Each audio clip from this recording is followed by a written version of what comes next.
दोस्तों एक बार फिर से हम आपके लिए CCRAS recruitment 2025 apply online form fill up process की अपडेट लेके आ चुके हैं।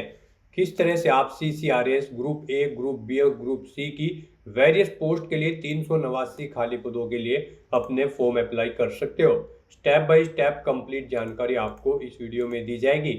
ऑनलाइन आवेदन करने का आपके पास अंतिम मौका है।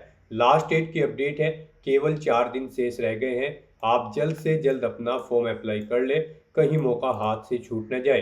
अंतिम समय में आपको किस प्रकार से अपना फॉर्म अप्लाई करना होगा, कैसे अपना फॉर्म रिजेक्ट होने से बचाना होगा, किन किन बातों को ध्यान में रखते हुए आपको अपना फॉर्म फाइनली सबमिट कर देना होगा।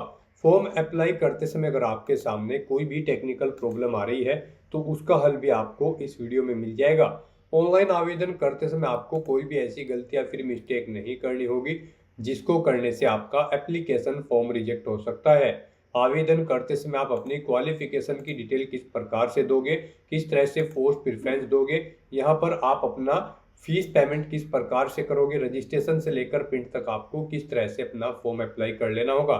फॉर्म अप्लाई करते समय आप अपने कैसे डॉक्यूमेंट, फोटोग्राफ और सिग्नेचर की PDF अपलोड करोगे, किस तरह से कितने KB में आपको सभी डॉक्यूमेंट्स अपलोड करने होंगे।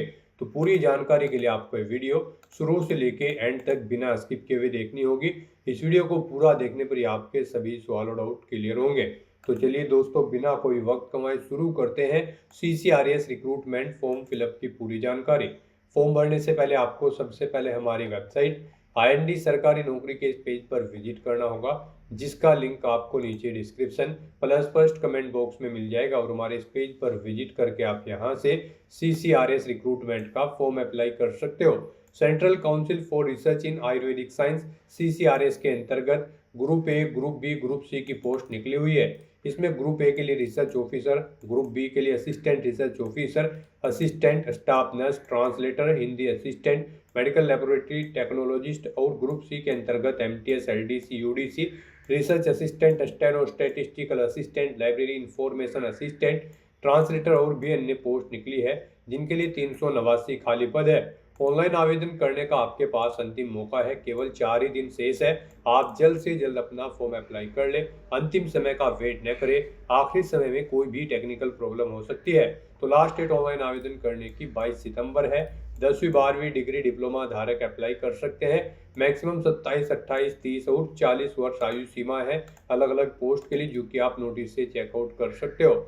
यहाँ पर एप्लीकेशन फीस की अगर बात की जाए तो ग्रुप ए के अंतर्गत जनरल OBC कैटेगरी के लिए 1500 है, EWS SC ST PH female के लिए 500, ग्रुप बी में जनरल OBC के लिए 700, EWS SC ST PH female के लिए 200, ग्रुप सी के अंतर्गत जनरल OBC के लिए 300, EWS SC ST PH female के लिए 100 रुपये फीस है, जो कि आप ऑनलाइन मोड से पेमेंट कर सकते हो। रिटर्न टेस्ट इंटरव्यू के आधार पर सिलेक्शन होगा। ऑनलाइन आप ऑल इंडिया से अप्लाई कर सकते हो ccrs.nic.in पोर्टल से। इंपोर्टेंट लिंक सेक्शन के अंतर्गत लास्ट डेट जो एक्सटेंडेड हुई है वो आप यहां से इस लिंक पर क्लिक करके चेकआउट कर सकते हो, जो कि 22 सितंबर कर दी गई है। यहां पर आप देख सकते हो डेट का नोटिफिकेशन है। उसके बाद में ऑफिशियल नोटिफिकेशन PDF लिंक पर क्लिक करके आप इसका एक डिटेल एडवर्टाइजमेंट का नोटिफिकेशन चेकआउट कर सकते हो। इसमें आपको सबसे पहले यहाँ पर वैकेंसीज की इंफॉर्मेशन मिल जाएगी, पोस्ट वाइज क्या एज लिमिट है और क्या आपकी क्वालिफिकेशन रहने वाली है। कंप्लीट एलिजिबिलिटी क्राइटेरिया आपको इस PDF में मिल जाएगा। Examination pattern, syllabus, form apply करते समय किस प्रकार से आपको अपने डॉक्यूमेंट, सिग्नेचर, फोटोग्राफ कितने KB में आपको अपलोड करने होंगे, पूरी गाइडलाइंस आपको इस PDF में मिल जाएगी। तो ऑनलाइन आवेदन करने से पहले आपके नोटिफिकेशन की PDF पूरा पढ़ना अनिवार्य है। इसको पूरा पढ़ने से आपके सभी सवाल और डाउट क्लियर होंगे। PDF रीड आउट करने के बाद में आपको अप्लाई ऑनलाइन लिंक पर क्लिक करना होगा, तो आपके सामने ऑनलाइन आवेदन करने का ये ऑफिशियल पोर्टल ओपन हो जाएगा। अगर आपने इस भर्ती पोर्टल पर पहले से रजिस्ट्रेशन यहाँ पर किया हुआ है तो आपको यहाँ पर डायरेक्टली रजिस्टर्ड कैंडिडेट की स्टेप पर क्लिक करना होगा और लॉगिन करते हुए आपको अपना फॉर्म अप्लाई कर लेना होगा। यहाँ पर आपके सामने कुछ इस तरह से लॉगिन का सेक्शन ओपन होगा। यूजर ID पासवर्ड एंटर करते हुए कैप्चा कोड यहाँ पर एंटर करते हुए लॉगिन कर लेना होगा और अपने डैशबोर्ड में से फॉर्म अप्लाई कर लेना होगा। और अगर आपने इस पोर्टल पर पहले से रजिस्ट्रेशन नहीं किया हुआ है तो आपको सबसे पहले न्यू यूजर की इस टैब पर क्लिक करना होगा। आपके सामने यहाँ पर रजिस्ट्रेशन का फॉर्म ओपन हो जाएगा। उससे पहले आपको कुछ जनरल इंस्ट्रक्शन दिए गए हैं, आपको इन्हें केयरफुली रीड करना है। पेज को नीचे स्क्रॉल डाउन करना है, इस चेकबॉक्स को ओके करना है, कंटिन्यू के ऑप्शन पर क्लिक कर देना है। फिर यहाँ पर आपके सामने कुछ इस तरह से इंटरफेस शो होगा। अब यहाँ पर आने के बाद आपको अपनी बेसिक डिटेल्स प्रोवाइड कराते हुए अपना रजिस्ट्रेशन कंप्लीट कर लेना है। यहाँ पर सबसे पहले गाइड आपको अपना फुल नेम एंटर करना है। उसके बाद आपको अपना फुल नेम एक बार फिर से एंटर करके उसे कंफर्म कर लेना है। ये नेम आपको अपनी 10वीं की मार्कशीट के अकॉर्डिंग एंटर करना होगा। फिर यहाँ पर आपको अपने फादर का नाम एंटर करना है, उसे भी कंफर्म कर लेना है। मदर का नाम एंटर करना है, उसे भी कंफर्म कर लेना है। अपनी डेट ऑफ बर्थ यहाँ पर आपको फिर सिलेक्ट कर लेनी होगी इस कैलेंडर में से, उसे भी एक बार फिर से सिलेक्ट करके कंफर्म कर लेना है। अपनी डिटेल आपको अपनी 10वीं की मार्कशीट के अकॉर्डिंग यहाँ पर फिल करनी होगी। फिर यहाँ पर आपको अपना जेंडर सेलेक्ट करना है। फिर आपको अपना जेंडर एक बार फिर से सिलेक्ट करके उसे कंफर्म कर लेना है। अपनी नेशनलिटी यहाँ पर आपको सिलेक्ट करनी है, उसे भी कंफर्म कर लेना है। फिर यहाँ पर आपको अपना मोबाइल नंबर एंटर करना है, ईमेल आईडी एंटर करनी है और सेंड ओटीपी के ऑप्शन पर क्लिक करना है। उसके बाद आपके रजिस्टर्ड मोबाइल नंबर और ईमेल आईडी पर ओटीपी सबमिट किए जाएंगे, उन्हें यहाँ पर आपको एंटर करके अपना मोबाइल नंबर और ईमेल आईडी वेरीफाई कर लेनी है। फिर यहाँ पर आपको अपना पासवर्ड एंटर करना है। पासवर्ड यहाँ पर आपका 0 से 9 कैरेक्टर के बीच में होना चाहिए और ये अल्फा न्यूमेरिक फॉर्मेट में होना चाहिए। मीन्स आपके पासवर्ड में कम से कम एक अपर केस कैरेक्टर, एक लोअर केस कैरेक्टर, एक इंटीजर नंबर और एक स्पेशल कैरेक्टर जैसे कि @ या फिर डॉलर होना चाहिए। तो इस फॉर्मेट में यहाँ पर आपको अपना पासवर्ड एंटर करना है। उसके बाद वही पासवर्ड आपको कंफर्म पासवर्ड फील्ड में एंटर करना है और उसके बाद गाइस आपको ये कैप्चा कोड इस बॉक्स में एंटर करना है और फिर आपको सबमिट के ऑप्शन पर क्लिक कर देना है। इस तरह से यहाँ पर आपका रजिस्ट्रेशन सक्सेसफुली कंप्लीट हो जाएगा। आपको एक यूजर आईडी यहाँ पर प्रोवाइड कर दी गई है, आपको इसे नोट डाउन कर लेना है।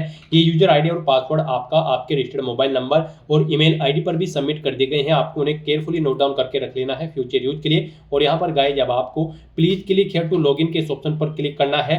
नेक्स्ट आपके सामने कुछ इस तरह से इंटरफेस ओपन होगा। अब यहाँ पर आपको अपनी यूजर आईडी एंटर करनी है, अपना पासवर्ड आपको एंटर करना है, ये कैप्चा कोड यहाँ पर एंटर करना है और आपको लॉगिन की स्टेप पर क्लिक करते हुए अपने डैशबोर्ड में लॉगिन कर लेना है। नेक्स्ट आपके सामने जनरल इंस्ट्रक्शंस ओपन होंगे। फॉर्म अप्लाई करने से पहले आपको इन्हें केयरफुली रीड करना है, पेज को नीचे स्क्रॉल डाउन करना है और उसके बाद आपको यहाँ पर कंटिन्यू के ऑप्शन पर क्लिक कर देना है। यहाँ पर आपका फॉर्म स्टार्ट हो चुका है। यहाँ पर आपको कुछ चीजें आपकी ऑटोमेटिकली फिर मिल जाएगी, जैसे कि आपका नाम, आपके फादर का नाम, आपकी मदर का नाम, जो यहाँ पर आपने रजिस्ट्रेशन टाइम पे प्रोवाइड कराई थी। अब यहाँ पर आपको अपनी कैटेगरी सिलेक्ट करनी है।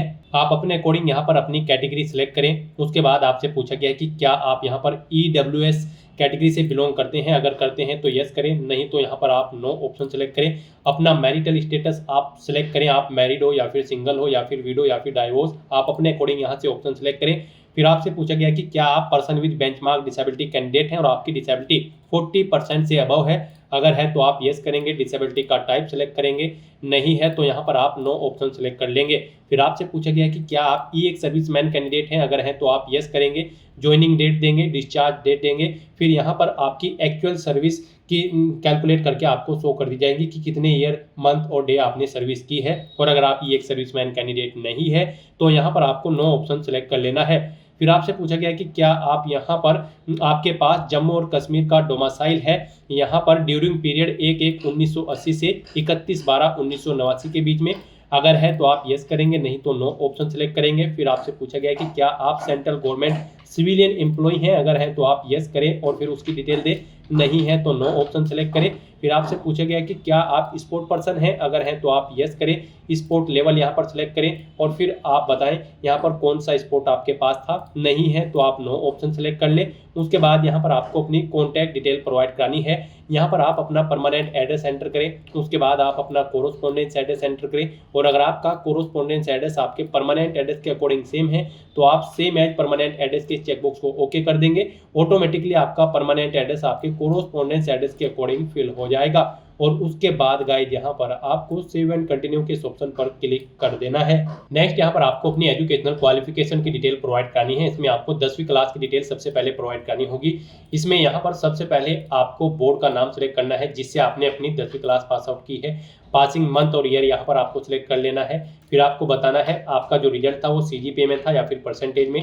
CGPA या परसेंटेज जिसमें भी आप था आप ऑप्शन सेलेक्ट करें और वो यहाँ पर आप एंटर कर दें। और उसके बाद फिर गाइस यहाँ पर आपको सेव एंड कंटिन्यू के ऑप्शन पर क्लिक कर देना है। नेक्स्ट यहाँ पर आपको अपना फोटो अपलोड करना है। उसके लिए आपको गाइडलाइन दी गई है। फोटो यहाँ पर आपका 20 KB से 100 KB के बीच में होना चाहिए। जेपीजी, जेपीईजी या फिर पीएनजी फॉर्मेट में आपका फोटो होना चाहिए। यहाँ पर जब आप अपना फोटो अपलोड करेंगे और उसका साइज अगर कम या ज़्यादा है तो आप इंटरनेट ब्राउजर पर जाएं और वहाँ पर इमेज रिसाइजर टाइप करें। मल्टीपल ऑनलाइन वेबसाइट ओपन होंगी, उनमें से आप कोई भी वेबसाइट ओपन करें और अपना फोटो वहाँ पर आप इंपोर्ट करें और दी गई साइज के अकॉर्डिंग उसे सेट करके आप फिर उसे डाउनलोड करके यहाँ पर अपलोड कर दें। फोटो अपलोड करने के लिए यहाँ पर आपको चूज फोटो के ऑप्शन पर क्लिक करना है, फाइल को सिलेक्ट कर लेना है और फिर आपको अपलोड के इस ऑप्शन पर क्लिक करके अपना फोटो यहाँ पर अपलोड कर देना है और उसके बाद फिर गाइस यहाँ पर आपको सेव एंड कंटिन्यू के इस ऑप्शन पर क्लिक कर देना है। नेक्स्ट यहाँ पर आपको अपने सिग्नेचर अपलोड करने हैं। सिग्नेचर यहाँ पर आपके 10 KB से 40 KB के बीच में होने चाहिए। जेपीजी, जेपीईजी या फिर पीएनजी फॉर्मेट में आपके सिग्नेचर होने चाहिए। आपको व्हाइट पेपर पर ब्लैक इंक पेन से, जी हाँ दोस्तों, ब्लैक इंक पेन से अपने सिग्नेचर करने होंगे। उसके लिए यहाँ पर आपको चूज सिग्नेचर के इस ऑप्शन पर क्लिक करना है, फाइल को सिलेक्ट कर लेना है और अपलोड के ऑप्शन पर क्लिक करते हुए आपको अपने सिग्नेचर भी यहाँ पर अपलोड कर देने हैं। तो यहाँ पर अपने सिग्नेचर अपलोड करने के बाद फिर आपको सेव एंड कंटिन्यू के इस ऑप्शन पर क्लिक कर देना है। नेक्स्ट यहाँ पर आपको अपने डॉक्यूमेंट अपलोड करने हैं। यहाँ पर आपको अपना कैटेगरी सर्टिफिकेट अपलोड करना है अगर आप रिजर्व कैटेगरी से बिलोंग करते हैं, और अपना 10वीं क्लास का सर्टिफिकेट यहाँ पर आपको अपलोड करना है। इनके लिए भी आपको गाइडलाइन दी गई है। यहाँ पर आपके डॉक्यूमेंट 60 KB से 5 MB के बीच में होने चाहिए। जेपीजी, जेपीईजी, पीएनजी या फिर पीडीएफ फॉर्मेट में आपके डॉक्यूमेंट होने चाहिए। यहाँ पर गाइड आपको अपलोड के ऑप्शन पर क्लिक करना है और अपने डॉक्यूमेंट को सिलेक्ट करके आपको इन्हें अपलोड कर देना है और उसके बाद फिर यहाँ पर आपको सेव एंड कंटिन्यू के इस ऑप्शन पर क्लिक कर देना है। नेक्स्ट आपके सामने कुछ इस तरह से इंटरफेस ओपन होगा। यहाँ पर आपने जो पीछे फॉर्म फिल किया है उसका पूरा प्रीव्यू आपको शो कर दिया गया है। आपको सभी डिटेल्स केयरफुली चेकआउट करनी है। उसके बाद यहाँ पर आपको इस पेज को नीचे स्क्रॉल डाउन करना है और वेरीफाइड डॉक्यूमेंट के इन लिंक्स पर क्लिक करके अपना कैटेगरी सर्टिफिकेट और 10वीं क्लास का सर्टिफिकेट यहाँ पर आपको वेरीफाई कर लेना है। उसके बाद आपको डिक्लेरेशन सेक्शन में आना है, इस चेकबॉक्स को ओके करना है और उसके बाद यहाँ पर आपको सेव एंड कंटिन्यू के इस ऑप्शन पर क्लिक कर देना है। नेक्स्ट आपके सामने कुछ इस तरह से इंटरफेस ओपन होगा। अब यहाँ पर आपको ग्रुप सिलेक्ट करना है जिस ग्रुप की पोस्ट के लिए आप अप्लाई करना चाहते हैं। हमने यहाँ पर आपको अपनी वेबसाइट के इस पेज पर बताया था ग्रुप ए के अंतर्गत ये वैकेंसी है, ग्रुप बी के अंतर्गत ये वैकेंसी है और ग्रुप सी के अंतर्गत यहाँ पर MTS, LDC, UDC और ये वैकेंसी यहाँ से आप चेकआउट कर सकते हो, या फिर ये डिटेल्स आप ऑफिशियल नोटिफिकेशन में से भी चेकआउट कर सकते हो कि यहाँ पर ग्रुप ए, बी और सी के अंतर्गत कौन कौन सी वैकेंसीज निकली है। तो यहाँ पर अब आपको ग्रुप सेलेक्ट करना है जिस ग्रुप के लिए आप अप्लाई करना चाहते हैं। उसके बाद यहाँ पर आपको पोस्ट सेलेक्ट करनी है जिस पोस्ट के लिए यहाँ पर आप अप्लाई करना चाहते हैं। यहाँ पर आप अपने कोडिंग ऑप्शन सेलेक्ट करें और फिर गाइड यहाँ पर आप सेव एंड कंटिन्यू के इस ऑप्शन पर क्लिक कर दें। नेक्स्ट यहाँ पर आपने जो पोस्ट सेलेक्ट की है उसकी एजुकेशनल क्वालिफिकेशन और एक्सपीरियंस की डिटेल आपको देनी होगी। यहाँ पर हम आपको MTS J की पोस्ट के लिए अप्लाई करके दिखा रहे हैं। यहाँ पर अगर आप किसी और अन्य पोस्ट के लिए अप्लाई करते हैं MTS की, तो उसमें यहाँ पर जो भी ट्रेड्स होंगी उनके अकॉर्डिंग आपको पोस्ट प्रेफरेंस भी देनी होगी। तो यहाँ पर आपको दी गई पोस्ट के अकॉर्डिंग अपनी क्वालिफिकेशन की डिटेल देनी है।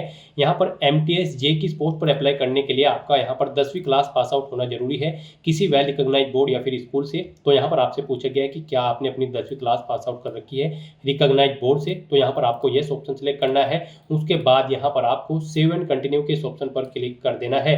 गाइड यहाँ पर आप ऑफिशियल नोटिफिकेशन से चेकआउट कर सकते हो। आप जिस भी पोस्ट के लिए अप्लाई करेंगे उसकी एजुकेशनल क्वालिफिकेशन और एक्सपीरियंस की डिटेल आप ऑफिशियल नोटिफिकेशन से चेकआउट कर सकते हो। जैसे कि हम यहाँ पर आपको MTS J की पोस्ट के लिए अप्लाई करके दिखा रहे हैं। इस पोस्ट पर अप्लाई करने के लिए आपका केवल 10वीं क्लास पास आउट होना जरूरी है किसी वेल रिकॉग्नाइज्ड बोर्ड या फिर इंस्टीट्यूट से। और अगर यहाँ पर आप MTS ग्रुप सी की इस पोस्ट के लिए अप्लाई करते हैं जिसमें यहाँ पर अलग अलग डिसिप्लिन है, जैसे कि MTS field attendant, MTS panchakarma, MTS pharmacy, dresser, cook, ward boy, तो इस पर अप्लाई करने के लिए आपके पास यहाँ पर आपका ITI पास आउट होना जरूरी है, प्लस यहाँ पर आपका 10वीं क्लास पास आउट होना जरूरी है, या फिर यहाँ पर आपको एक्सपीरियंस होना जरूरी है 10वीं क्लास पास आउट होने के साथ साथ 1 साल का कम से कम MTS की पोस्ट पर। तो यहाँ से आप अपने अकॉर्डिंग अपनी एजुकेशनल क्वालिफिकेशन चेकआउट करें ऑफिशियल नोटिफिकेशन में से, और उसके बाद यहाँ पर आप अपनी क्वालिफिकेशन को येस करते हुए फिर सेव एंड कंटिन्यू के ऑप्शन पर क्लिक कर दें। फिर गाइस यहाँ पर आपकी जो एक क्वालिफिकेशन या फिर एक्सपीरियंस की डिटेल है उसका डॉक्यूमेंट या फिर सर्टिफिकेट आपको अपलोड करना होगा। उसके लिए यहाँ पर आपको अपलोड के ऑप्शन पर क्लिक करना है, फाइल को सिलेक्ट कर लेना है और अपनी क्वालिफिकेशन या फिर एक्सपीरियंस का सर्टिफिकेट या फिर डॉक्यूमेंट यहाँ पर आपको अपलोड कर देना है और फिर यहाँ पर आपको प्रीव्यू के इस ऑप्शन पर क्लिक कर देना है। नेक्स्ट आपने जो डिटेल प्रोवाइड कराई है उसका पूरा प्रीव्यू आपको शो कर दिया गया है। अब यहाँ पर आपको अपना डॉक्यूमेंट वेरीफाई करना है। उसके लिए आपको वेरीफाई डॉक्यूमेंट के लिंक पर क्लिक करना है और अपनी क्वालिफिकेशन या फिर एक्सपीरियंस का जो डॉक्यूमेंट आपने अपलोड किया है वो आपको वेरीफाई कर लेना है। उसके बाद गाइस यहाँ पर आपको I accept all the about declaration के इस चेकबॉक्स को ओके करना है और फिर यहाँ पर आपको सबमिट एंड प्रोसीड टू पे के इस ऑप्शन पर क्लिक कर देना है। अब यहाँ पर आपको अपना फीस पेमेंट करना है। यहाँ पर आपको आपकी कैटेगरी के अकॉर्डिंग एप्लीकेशन फीस का अमाउंट शो कर दिया गया है। यहाँ पर फीस पेमेंट करने के लिए आपको यहाँ पर SBI ई-पे के इस ऑप्शन पर क्लिक करना है। उसके बाद यहाँ पर आपको प्रोसीड टू पेमेंट के इस ऑप्शन पर क्लिक कर देना है। गाइस यहाँ पर अगर आप ग्रुप ए की पोस्ट के लिए अप्लाई करते हैं और अगर आप जनरल OBC कैंडिडेट हैं तो आपको 1500 रुपये फीस जमा करानी है। EWS SC ST PH female candidate को 500 रुपये जमा करानी होगी और अगर आप ग्रुप बी की पोस्ट के लिए अप्लाई करते हैं जनरल OBC कैंडिडेट हैं तो 700 रुपये फीस आपको देनी होगी। EWS SC ST PH female candidate को 200 देनी होगी और अगर आप ग्रुप सी की पोस्ट के लिए अप्लाई करते हैं जनरल OBC कैंडिडेट हैं तो आपको 300 फीस देनी होगी। EWS SC ST PH female candidate को मात्र 100 रुपये फीस देनी होगी। ये फीस के अमाउंट आप ऑनलाइन मोड से जमा करा सकते हो। फीस पेमेंट करने के लिए आपके सामने इंटरफेस कुछ इस तरह से शो होगा। यहाँ पर आप debit card, credit card, net banking या फिर UPI के माध्यम से अपना फीस पेमेंट कर सकते हो। UPI यहाँ पर आपके लिए सबसे बेस्ट और इजी ऑप्शन रहेगा। UPI के इस ऑप्शन पर क्लिक करें और अगर आप UPI ID के थ्रू फीस पेमेंट करना चाहते हैं तो इस बॉक्स पर क्लिक करें। फिर यहाँ पर आप अपनी UPI ID एंटर करें। उसके बाद गाइस वैलिडेट UPI ID के इस ऑप्शन पर क्लिक करते हुए आप अपना फीस पेमेंट कर दें। और अगर आप UPI QR कोड के थ्रू अपना फीस पेमेंट करना चाहते हैं तो यहाँ पर UPI QR के इस ऑप्शन पर क्लिक करें, पे नाउ के ऑप्शन पर क्लिक करें। उसके बाद यहाँ पर आपको ये QR कोड शो होगा, आप इसे अपने UPI से स्कैन करें और अपना फीस पेमेंट कर दें। सक्सेसफुली फीस पेमेंट करने के बाद यहाँ पर आपका एप्लीकेशन फॉर्म सबमिट हो जाएगा। उसके बाद आप अपने एप्लीकेशन फॉर्म का एक हार्ड कॉपी प्रिंट आउट ले सकते हो फ्यूचर यूज के लिए, फ्यूचर रेफरेंस के लिए, और फिर आप अपने डैशबोर्ड में जाकर चेकआउट कर सकते हो कि आपका फॉर्म यहाँ पर सक्सेसफुली सबमिट हो चुका है या फिर नहीं। यहाँ पर आप मल्टीपल पोस्ट के लिए अप्लाई कर सकते हैं। आप अपने डैशबोर्ड में जाकर दोबारा से आप जिस दूसरी पोस्ट के लिए अप्लाई करना चाहते हैं अप्लाई कर सकते हैं। सेम प्रोसीजर रहेगा, बस क्वालिफिकेशन यहाँ पर आपको चेंज करनी होगी। उस पोस्ट के अकॉर्डिंग आपको अपनी क्वालिफिकेशन यहाँ पर फिल करनी होगी और डॉक्यूमेंट्स आपको अपलोड करने होंगे। तो दोस्तों ऐसे आप CCRAS ग्रुप A, B और C की इन पोस्ट के लिए अपने फॉर्म अप्लाई कर सकते हो बिना कोई मिस्टेक किए हुए। आज की इस वीडियो में बस इतना ही। आई होप ये वीडियो आपको पसंद आई होगी। अगर पसंद आई हो तो इसे लाइक और शेयर करें। चैनल पर नए हो तो इसे सब्सक्राइब कर लें। Thanks for watching.